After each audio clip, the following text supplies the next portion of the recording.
මුළු ලංකාවම කඳුළු සාගරයක ගිල්වමින් 6 දෙනෙකු අවසන් ගමන් අරන් ගිය බෙල් 212 හෙලිකොප්ටරයේ සුන්බුන් ගොඩට අරගෙන තිබෙනවා. මේ අනතුරින් මියගිය 6 දෙනා වන්නේ සැරයන් සුසිතවර්ණ, corporal Lakmal Perera, corporal Prasad Premaratne, corporal විමුක්ති දසනායක, බලපන්ති සැරයන් සනත් උදේකුමාර සහ කෝප්‍රල් මදුරංග මෙත්රුවන් යන 6 දෙනායි. ඊතින් ගොඩ දෙනෙක් කම්පණයට පත් කළ මේ සිද්ධිය ගැන අයෙක් තබා තිබූ කමෙන්ට් එකක මේ විදිහේ දෙයක් සඳහන් වෙලා තිබුණා. නුවන් සම්පත් නැමැති අයෙක් තමයි මෙය සඳහන් කරලා තිබුණේ. අපේ හමුදාවට අවශ්‍ය නවීන උපකරණ හම්බ වෙන්නෙත් නෑ. ඡන්දෙ දීලා ඔච්චර ආණ්ඩු තිබ්බා. එකෙක් මේ වෙනකල් හොඳ දෙයක් හමුදාවට අරන් දුන්නද? යුද්ධේ වුණා විතරයි තිබ්බ මල්ටි බැරල් ටිකත් මුහුදට ගහලා දැම්මා. අපිට ලෝකයේ එක්ක ඉස්සරහට යන්න ඕනේ නම් අලුත් දේවල් ඕනේ. මේ 1960 1970 කාලේ හෙලිකොප්ටර්, ජෙට් ටැංකි, වෙපන්, රේඩාර්, නේවි ෂිප් තියාගෙන මොන ආරක්ෂාවක්ද බලාපොරොත්තු වෙන්නේ?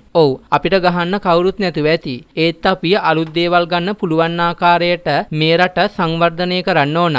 එහෙම නොවුනොත් හැමදාමත් මේ වගේ නිවුස් අලුත් දෙයක් නොවේ යාළුවා යනුවෙන් ඔහු සඳහන් කරලා තිබුණා. ඉතින් මේ වගේ සිද්ධීන් කිහිපයක්ම පසුගිය කාලේ සිද්ධ වෙලා වටිනා ජීවිත කිහිපයක්ම අහිමිත් වුණා. මේ අතර මෙම අනුතරෙන් මියගිය කෝප්‍රල් දසනායක ගැන හොඳම මිතුරෙක් මෙසේ සටහනක් එකතු කරලා තිබෙනවත් අපිට දැක ගන්න ලැබුණා. මේම සටහනයි. කෝප්‍රල් දසයා, මන් දන්නවා ඔයාට මේක දකින්න බෑ කියලා. ඒත් මට මේක ලියලා නිකම් හරි තියලා තියන්න ඕනේ කෝප්‍රල් ඔයා වෙනුවෙන්. දසයා, ඔයා මගේ පැරෑ බැජා. කෝස් එකෙන් මං ඔයාව අඳුරගත්තේ. කෝස් එක අතරේ ලොකු ඇඳුරුම් කමක් නොතිබ්බට ඔයා මාර විදිහට උදව් කරලා තියෙනවා. කෝස් එකටම හිටියේ කෙල්ලෝ දෙන්නයි. ඔයාලා එක්ක දුවන්න හරියට අපිට බැරි බව ඔයාලා දන්නවා. ඒත් ඔයයි මගේ කෝස් එකේ කොල්ලෝ ටිකයි කවදාවත් දාලා දිව්වේ නෑ. ඔයා හැමදාම කොහොම හරි කරලා කට්ටිය එක්කම ආව දන්නවා. හොරෙන් හරි තල්ලු කරන්න ඇවිත් ගේට් එක ගාවට එනකම් එනවා. ඔයා ඒ වගේ හොඳ සහෝදරකමින් හිටිය කෝප්‍රල් කෙනෙක්. අදටත් ජංගල් ගියොත් ඔයා නිකමට හරි කෝල් කරලා අහනවා